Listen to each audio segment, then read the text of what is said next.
اهلا بيكم في فيديو جديد. في فيديو النهارده عندنا الطائر ده بنقول عليه bird.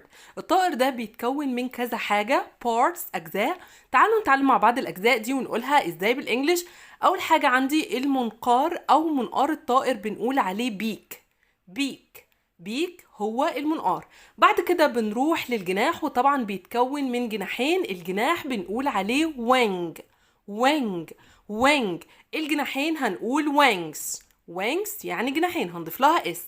بعد كده هنروح للريش نفسه، والريش نفسه اسمه feathers. واخيرا ذيل الطائر او الديل، وده بنقول عليه tail.